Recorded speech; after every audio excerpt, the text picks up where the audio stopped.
Listening Flow Podcast. For speaking English with flow.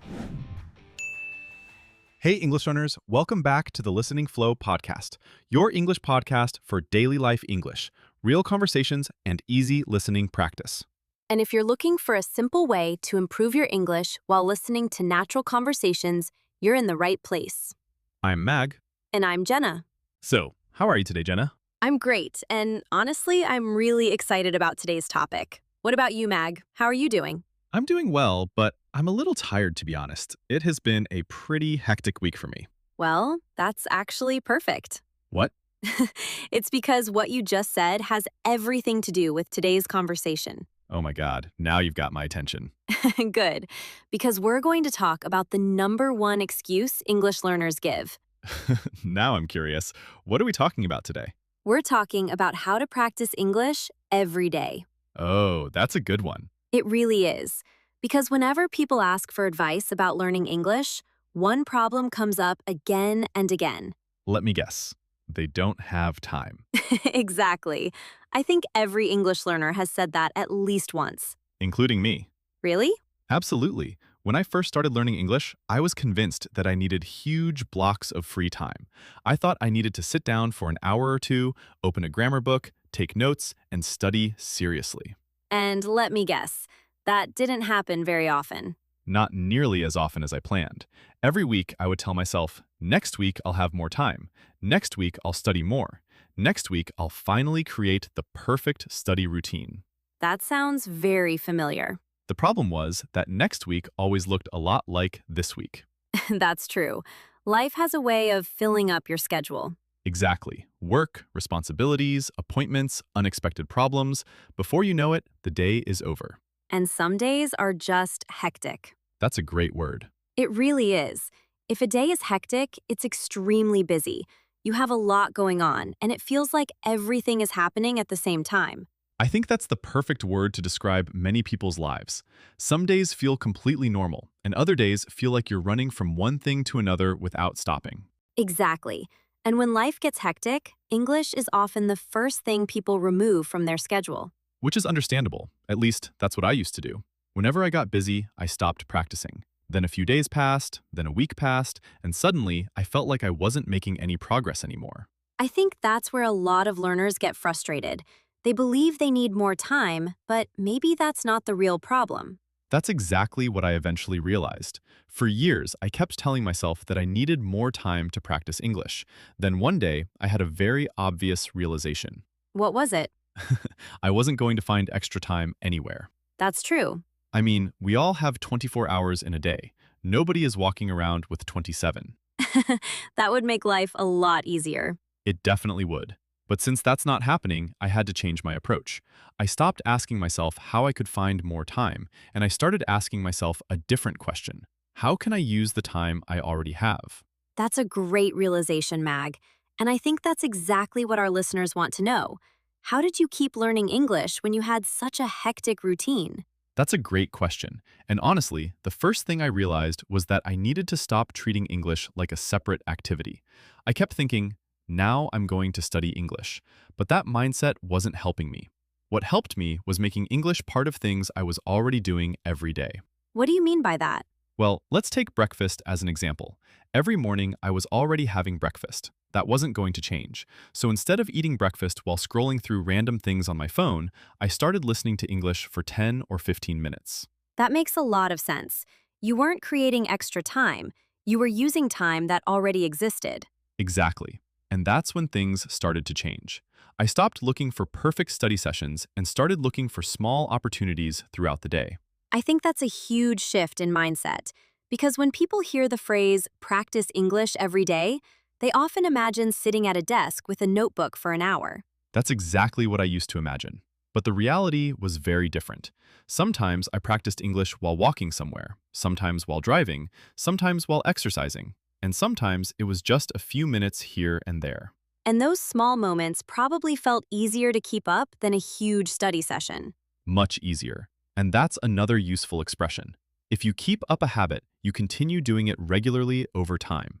I wasn't studying for hours every day, but I was able to keep up the habit because it felt realistic. And I think that's where many learners get stuck. they try to do too much in the beginning. Exactly. They create a plan that looks amazing on paper, but after a week, it becomes impossible to maintain. I definitely have. And the funny thing is that 10 minutes every day ended up helping me more than those big study plans that I never followed. And honestly, I think that's where your daily routine can help you more than you realize. For example, my commute is much longer than yours. That's definitely true. Living in New York means spending a lot of time moving from one place to another.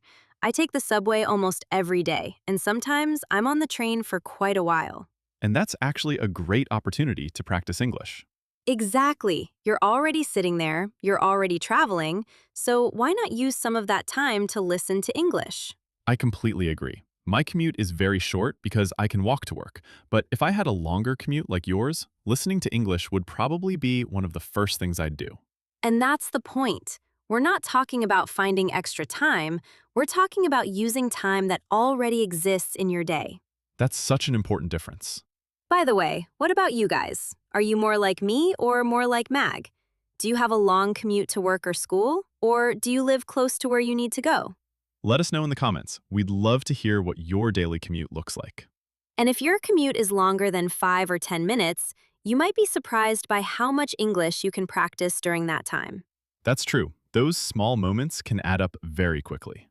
And speaking of that, there's another word we've used a few times today that I think deserves a little attention. Oh, I know exactly which one you're talking about. The word habit. You're right. I think we've said it at least 2 or 3 times already.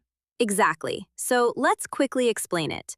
A habit is something you do regularly without having to think too much about it. Brushing your teeth is a habit. Having coffee every morning can be a habit.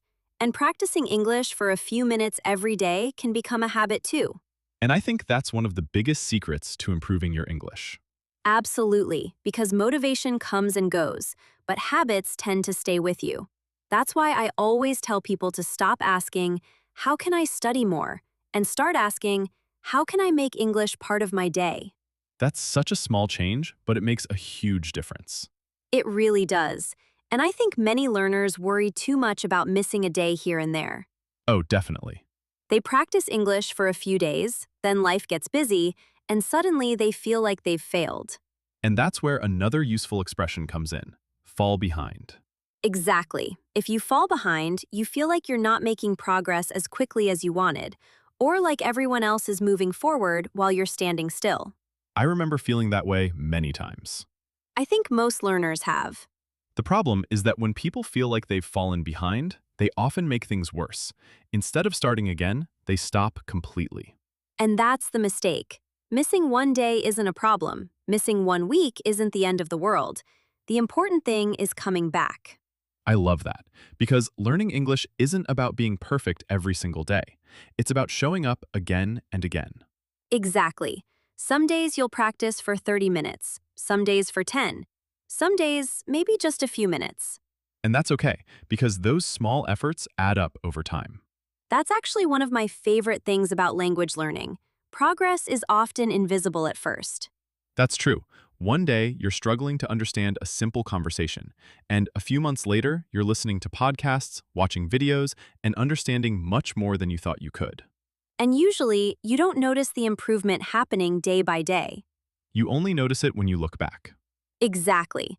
So if you're listening to this episode and thinking, I don't have enough time, remember this. You probably don't need more time. You just need to use the time you already have a little differently. Maybe that's during breakfast, maybe during your commute, maybe while you're walking. Maybe while you're exercising, or maybe before going to bed. The important thing is finding moments that already exist in your routine. And letting English fit into your life naturally. I think that's the biggest lesson from today's episode. Me too, because the goal isn't to make English take over your day. The goal is to make English part of your day. That's a great way to put it. So now we have a question for you. Where does English fit into your daily routine? Do you practice during your commute, while exercising, or maybe during breakfast? Tell us in the comments. We'd love to hear how you practice English every day. And remember, it doesn't have to be perfect. It just has to be consistent. If you enjoyed this episode, don't forget to like this video and subscribe to the Listening Flow podcast. It really helps us create more episodes like this for you. Keep listening. Keep practicing. And keep turning your everyday life into real English. We'll see you in the next episode. Goodbye. Goodbye, everyone.